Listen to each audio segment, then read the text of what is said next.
All right, let's jump into the schedule. Right, we just got the email from the first AD after all of our conversations, and here it is. We're going to take a first look at what it is. Now, as I mentioned before in the previous one, all of this stuff, right, you'll be able to download this. Just click the link in the description here. You'll be able to download this material so you can see it for yourself.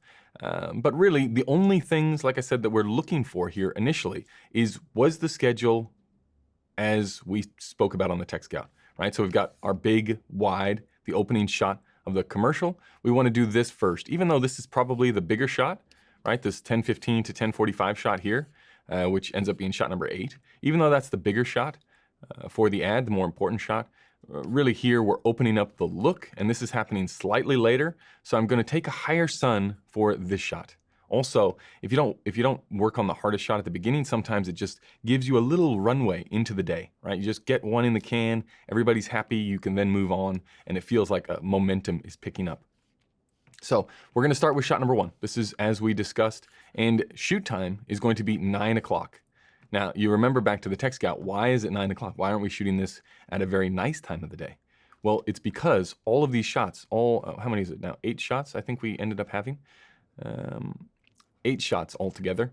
This is all supposed to take place in a period of 30 seconds, right? But we have the entire day to shoot this. So if we look at our last shot, what we're bumping out of there, shot's supposed to be finished at 5:15. So now we know the entire day, but we have to make that look like 30 seconds. So we can't go with the sun too low in the sky, right? If we start with the sun way down here, we're going to get these huge, long shadows coming out this way. And by the time we get to, the 11 o'clock shot, the light is going to be so completely different that it's not going to look the same. So we're going for matching. So even though, yes, it would probably be a nicer standalone shot if we started at blue hour, right? Just as the sun is just, about to crest over here and you got a nice soft sky, it would have quite a unique look. But we're not going to be able to maintain that the rest of the day, so we can't really lead with that. So just looking at start times and crew call times, none of this really makes a difference. It really comes down to this. And then working backwards from here. Okay, if I've got to start at 9 o'clock, which makes sense because with our Sunseeker app, we realize that at about 8:30, it starts to clear the frame that we want to use. So best to be setting everything and be ready for 9 o'clock because that's when we're going to be super safe. We can always be rolling into 9 o'clock. So just starting to get, whether there's action going on or anything like that, if the sun is in the frame, we know it's going to clear by 9 o'clock, and that's what the schedule says. We're just giving ourselves a little bit of padding, right? At 8:30, we should be turning over, ready to roll, because there's not a lot of equipment to put up. It's not like we're putting up bounces and neg or anything like that. The shot is wide enough to where it's going to be a fairly quick setup. Also looking at pre-calls, if there is anything major, I like to show up whenever there's anybody from my department's on set, because I want to make sure whatever they're doing is right, that you're going to get questions constantly. And if they work, if your call is at 7:45 and the pre is at 6:45, they could be working on an hour of pre, but not doing it correctly, or doing something that they could probably spend their time more efficiently doing something else. So I like to be there early on pre-call days, no matter what time you actually get called. And this comes back to, are you actually being paid for that time? No, but you're being paid for how well the job comes out. So it's in your best interest to get there and organize and be across everything, especially if you're working with newer crew. As you get more experience with the crew and they know what you like and they know how you work, you can be a little bit more forgiving. But with new crews, I like to be there for the pre-calls just to make sure everything is going as planned. Sunrise, sunset, all of those things don't really make a difference for the schedule. This is basically how it's laid out. You'll have time, you'll have the storyboard, the shot description, cast, camera, grip, dolly. I don't really look at this stuff either. Maybe if you see something like a Techno Crane or something and you haven't actually ordered it, you might want to look into that. But really, this is just art department stuff, location-y stuff. If you've got department-specific things, it's going to be over here. Really, for our purposes, we're looking at time and the shot itself. So we've got pre-call at 6:45, then crew call at 7:45 with a safety briefing.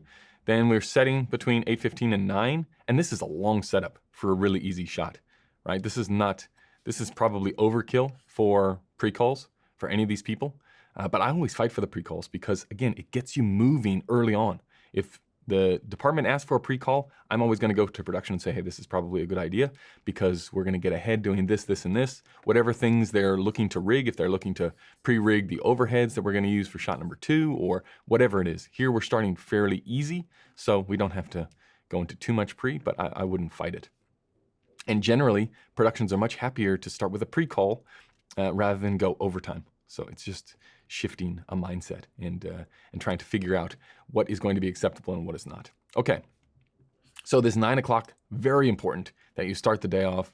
You get some strong runs on the board. And this shot is easy. We know we're not really going to set anything up for this shot. So that's in a good spot. Then we've got 15 minutes to then shift dolly track, rig camera, and do any lighting over here. And really, in this, we're talking about doing, a little tiny push in just to keep that slow anticipation up, like a David Fincher style of just a slow creep, a push straight in. So we'll probably be on the dolly. And then we'll do the same thing over here. And I've talked about ordering gear in this course already, about the idea that even though it's going to be steady and static and there's not going to be a whole lot of movement, I want the thing on a dolly because I want to be able to move those 2 inches left and right very quickly. I want to be up and down. I don't want to have to, call for the grips to then change the stick height and do all sorts of stuff just to change a few different things. So it's going to be dolly everywhere. So when we say dolly track, even though we're not moving, we sort of have to shift the dolly around, so it takes a little bit of time. So just that little 15-minute padding window. Then if we've got an hour for this, that always makes sense when you're leading into the day, you're going to want a little bit more time.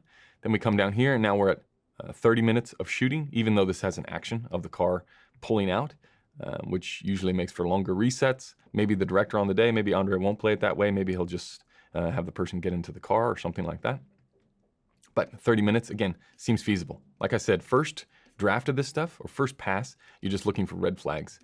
Another 15 minutes to light and rig this shot. Now, this is probably where I would say 15 minutes is pushing it, because this is going to be our first build of the lighting kit, right? This is shot number 2 here. We know that our lighting kit is going to consist of, we're going to have an overhead to take the bite out of the sun, right? Or maybe not an overhead, maybe we just have a frame to the left-hand side, depending on how high the sun is in the sky at this time that we get here. Then we're gonna wrap around the sun with a little bit of a bounce. We're gonna create some contrast with some neg on this side. And then finally, we're gonna add a little tiny edge down here, right? That's what I would typically do in these situations. Take the bite out, wrap the sun around, depending on how harsh we had seen that the references were or how harsh the director wanted to go with the light. This would be my general plan of attack. Now, I know that that's our first big setup. So if I see at 10 o'clock when we're starting to make the move to this shot, I look over at the lighting team or the grip team, depending on where you're working and who's looking after the diffusion and the bounce and all these materials. If I look over there and they're not doing anything or they haven't got this stuff already ready, that's when I would go over and say, hey, what's going on? Like, let's think about getting this stuff ready because we only have 15 minutes to rig this thing. And I know it takes a lot more than 15 minutes to build this stuff, right? But with the pre-call, with the tech scout, with the conversations that you've had with those departments, they should already be across this. So on the day, it would just be about making sure that they were actually doing their job just by looking over, having a quick glance and mentioning, hey, we're about to go to this shot. Let's be ready. So 15-minute move, ambitious, but if we're all ready to go, might be the case. Also, because we are setting the look in this mid shot for levels in the background, levels in the foreground, 15 minutes is going to be tight. 30 minutes to shoot, nice and easy, right? There is a few lines back and forth. Also something to be looking out for. Like here we have a voiceover that is, they're still writing the voiceover for the ad. So oftentimes you'll get this, but we know there's going to be dialogue back and forth, and dialogue will oftentimes add lots to, depending on the director that you're working with, add a lot of time to this 30 minutes. Because I don't know if they're going to try variations or if it's going to be 55 takes. Some directors are much more efficient than others or like to shoot a lot less. So, but in the order of things, that's not bad, right? That's the way that I would have it. We go to the mid shot, then we're going to go to the close-up. And this change should be 15 minutes, right? Because we're not really changing much. We're only bringing in the material closer that we already had up. So I would say this is a good time, which puts us shooting between 11:45 and 12:15, the worst time of the day. We want to be doing our close-ups because then we can get in the material as close as humanly possible to affect the background, to keep the shadows in basically the same place as we had in these 9 o'clock and 10 o'clock shots. Okay, those are going to be significantly nicer.